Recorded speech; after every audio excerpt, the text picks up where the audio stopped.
Now, this is the way the world should be. There wouldn't be any wars. There wouldn't be any strife.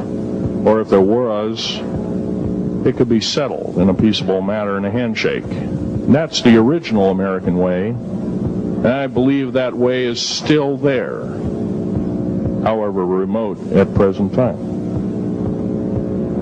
Now, I'm going to sum up this talk and mention an overview of the alien agenda. The alien agenda is completely decimate the planet to take the remaining human subjects as slaves, and the aliens would use this planet for their own means. Number one, this cannot be allowed to happen. The world takeover plans of the New World Order, a direct carbon copy blueprint from Adolf Hitler's routine of 1933 to 1938, must not be allowed to happen. That includes the name, the New World Order.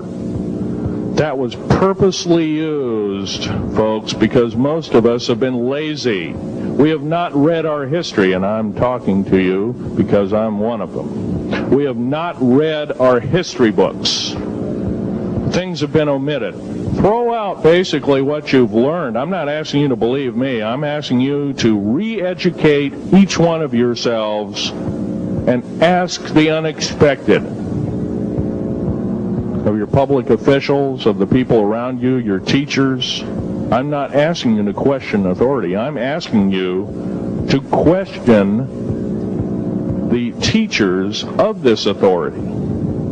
Is this right? Is this law correct? If a law, one of the best statements to ever come out of the mouth of any human being, believe it or not, was, I think, by an incredible black man, the name of Jesse, not Jesse Jackson, but it was Martin Luther King, excuse me, said, an injustice anywhere is a threat to justice everywhere. That should be a motto that we live by. Not so much for the man who said the motto, but I'm sure George Washington said something similar. Who said, an uninformed populace is a populace in slavery. Now, our founding fathers had the unique gift 250 odd years ago, 200 to 250 years ago, of looking far in advance, laying out the groundwork of this wonderful two pieces of paper government we've got, the Bill of Rights and the United States Constitution, laying it out for all time. It is the best government probably since time immemorial, maybe the best ever. If we are to, by the way, every freedom that we have must be fought for continuously. You don't need to pick up a gun to fight for something. You need to pick up your mouth. You need to pick up your brain and read a book. You need to pick up your mouth and say, and when you hear somebody say, well, I believe in gun control, and you say, no, I don't believe in gun control, because guess what? You take away that right. What other rights am I going to be missing later on? Now, with gun control. Gun control, there's a certain few people, generally a 1 to 2% minority of people, that are totally irresponsible, criminal, use the gun improperly, etc., etc. I'm not talking about those kind of people. There are always going to be those kind of people, at least for the foreseeable future. The average person that owns a gun has prudence, has conscious thought of the knowledge of right and wrong, can and is able to defend itself, herself, himself, against foreign and domestic terrorists, so to speak. Now, gun control is an attack on your rights. If it is allowed to fully comply and go through, all of your freedoms will be removed within a 10-year period after the last element of gun control. So the attack of any right, or the removal of any existing right, is an attack and affront on every one of us in this room, and should not be tolerated. That's that part of the talk. The overview is about underground mountain bases. All of them should be made public. In future talks, I'll be giving latitudes and longitudes of every single one of these bases. I've already written a manuscript at the publisher as we speak. It's a dynamite book.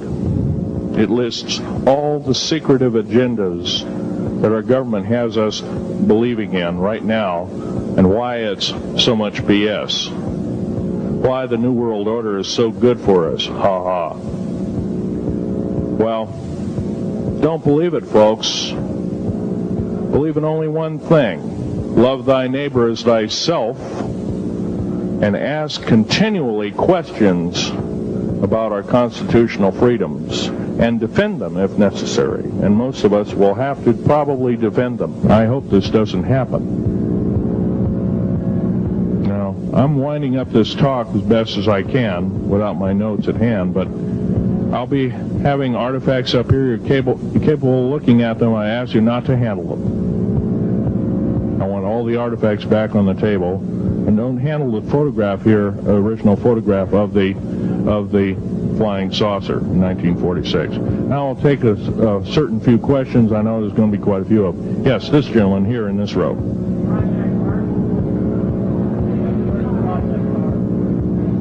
I've heard of Project HARP. I don't really know that much. It's designed to electrify the ionosphere, and they will be able to map all the underground bases. There was a crash of a Air Force plane up in Alaska last week, and AWAC plane. Yeah. And it was on the last day of a Project HARP demonstration. Okay.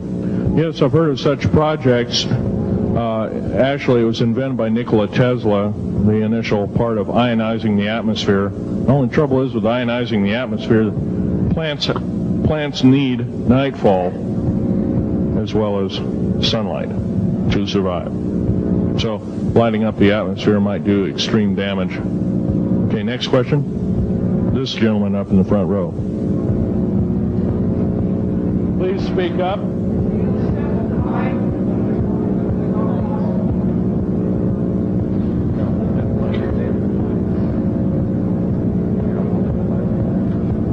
Thank you for taking the question. My question I'd like to ask is this.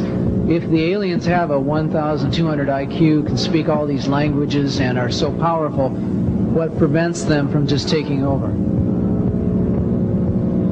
Well, it's a good question. Basically, they have taken over. All that's left is a bunch of screaming, a bunch of us that have been very complacent. Half of the 131 deep underground military bases are basic cities for them. Right underneath our feet is a macabre sight indeed. You can bet your bottom dollar they've already basically won the war. However, they're being an alien species. We are an alien species to them, and our germs have a tendency to kill them. They're also a dying race, and they're in far worse condition than anybody with the worst case of terminal cancer. They are in need of us to some degree.